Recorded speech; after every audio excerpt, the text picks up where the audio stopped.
Olá, boa tarde. Hoje, primeiro dia do ano de 2024, né? Hoje, primeiro dia do ano. Vamos estar lendo lá em João 2. O título da minha Bíblia fala Jesus vai a um casamento. Depois, 2 dias depois, houve um casamento no povoado de Caná, na região da Galileia, e a mãe de Jesus estava ali. Jesus e seus discípulos também tinham sido convidados para o casamento. Quando acabou o vinho, a mãe de Jesus lhe disse: O vinho acabou. Jesus respondeu: Não é preciso que a senhora diga o que eu devo fazer. Ainda não chegou a minha hora. Então ela disse aos empregados: Façam o que ele mandar. Façam o que ele mandar. Ali perto estavam 6 potes de pedra.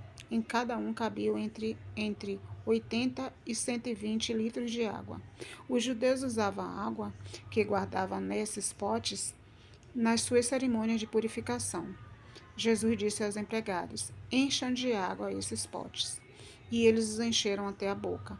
Em seguida, Jesus mandou: Agora tirem um pouco da água desses potes e levem ao dirigente da festa. E eles levaram.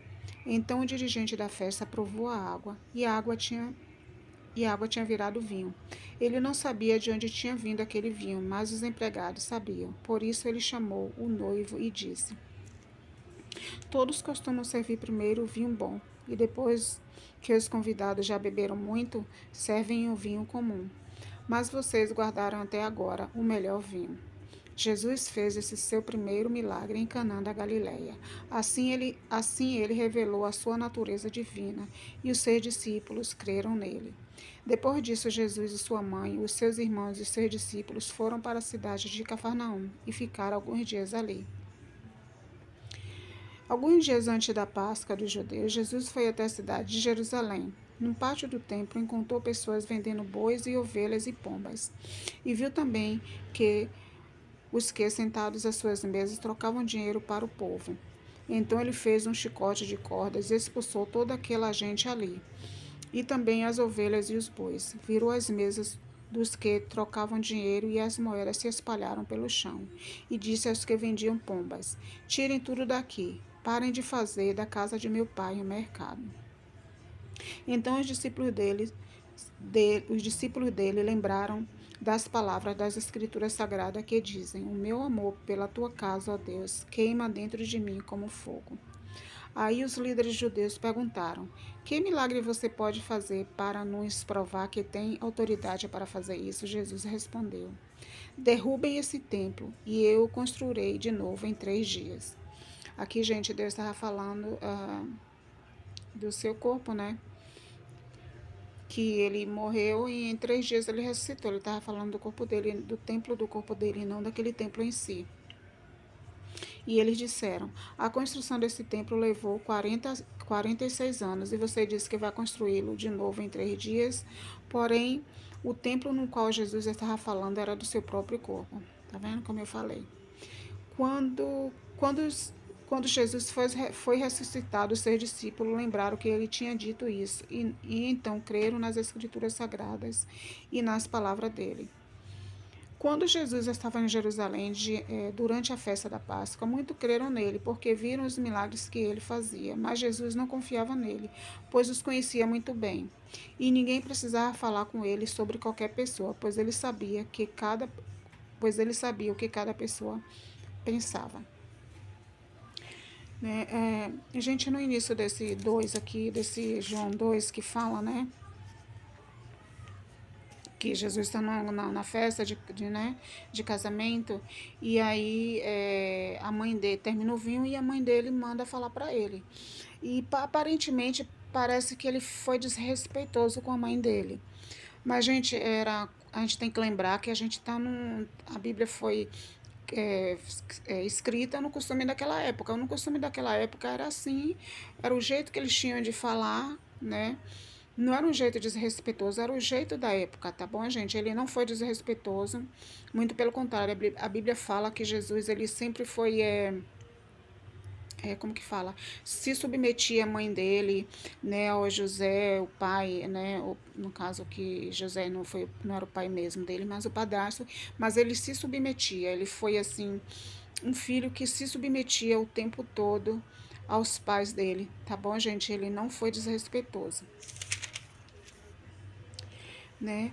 E aqui depois no 13, né, no 2 a partir do 13, que fala que Jesus, na época da festa, né, que ele foi num templo e que ele, né, foi ali, fez um chicote de corda e começou a derrubar as mesas dos cambistas que estavam ali vendendo, né, gente? Vocês sabem, eu já falei no vídeo anterior, o que aconteceu. Na época, o povo que fazia o sacrifício, que ia para o templo fazer o sacrifício, por purificação de pecado, enfim, né? Que todo ano o povo precisava ir no templo para levar um animal para apresentar o filho, né? Levava o cordeiro, levava a ovelha, levava os pombinhos. Só que o povo geralmente levava de casa. Só que quando aqueles cambistas eles viram que era um bom comércio para eles enriquecerem, eles começaram a proibir que o povo levasse os seus animais de casa para o templo. E lá eles começaram a vender, só que eles vendiam de um preço exorbitante e ainda dentro do templo, né? Virou comércio o templo, a casa do Senhor virou comércio, né?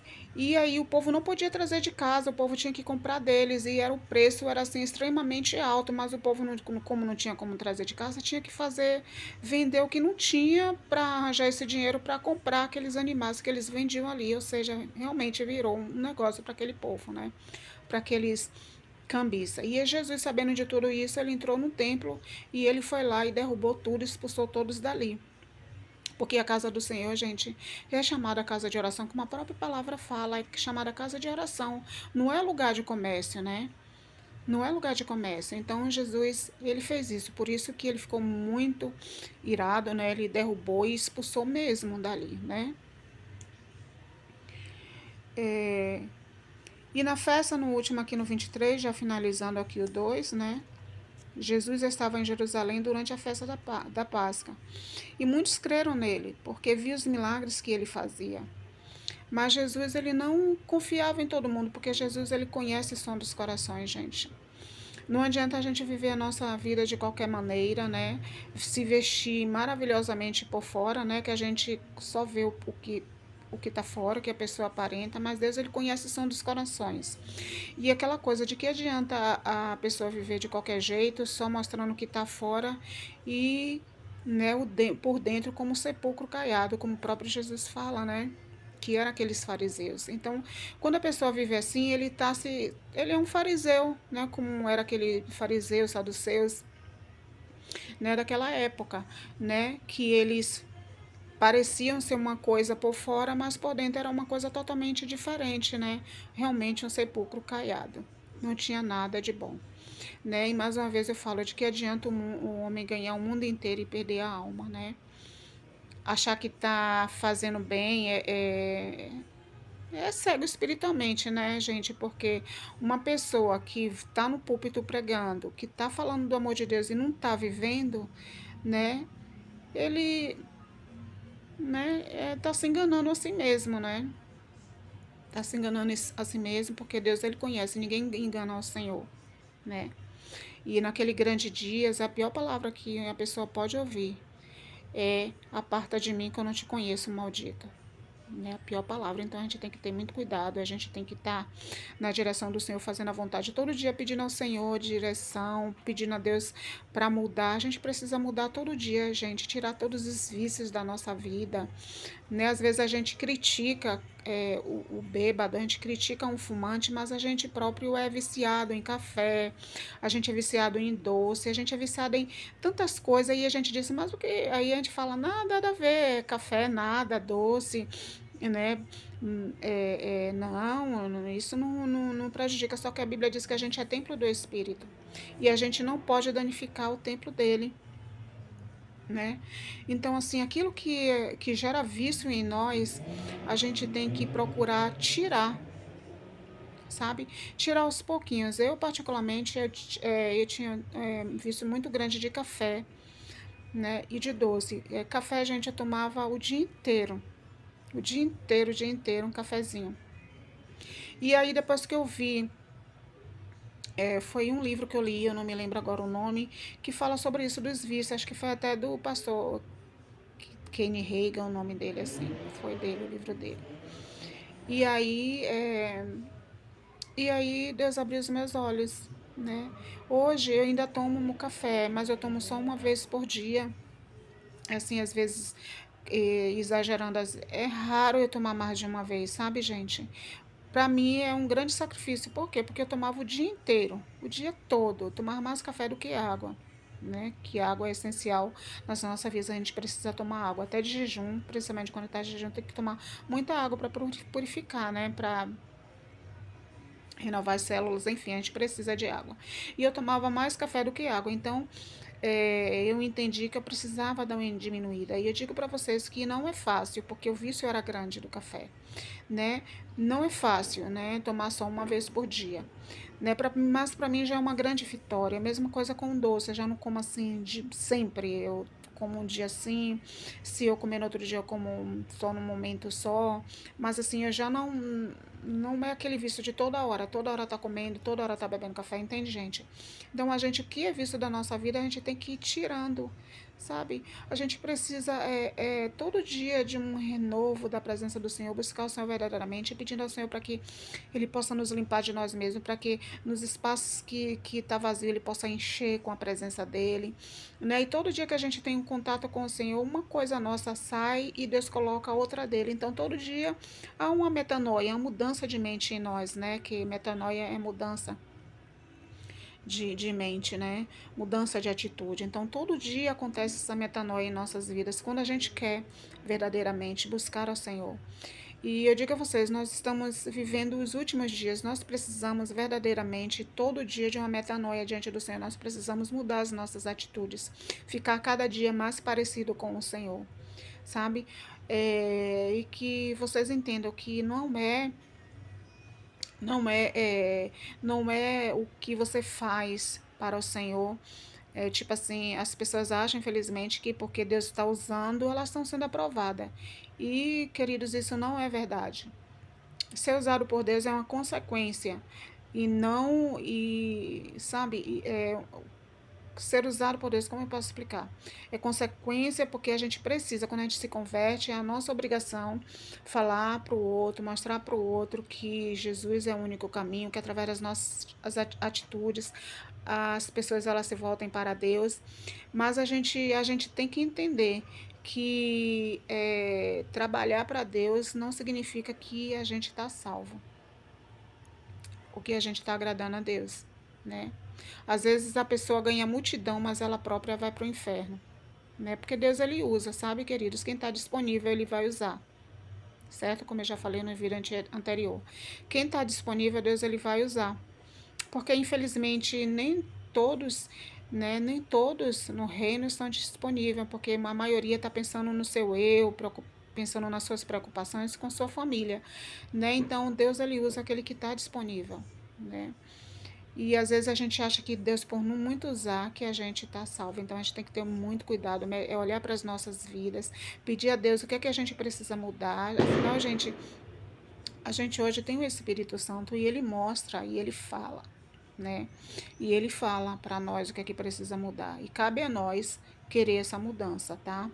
E assim, fiquem com Deus, que Deus abençoe a vida de vocês, que esse ano de 2024 seja um ano assim de conquista, mas assim no sentido de você se voltar verdadeiramente para o Senhor, a sua casa se voltar verdadeiramente para o Senhor, porque a gente sabe verdadeiramente que Jesus ele está às portas. E mais uma vez eu digo, se Jesus ele não voltar, a gente pode ir até ele através da morte, porque a morte ela é um fato em nossas vidas, né?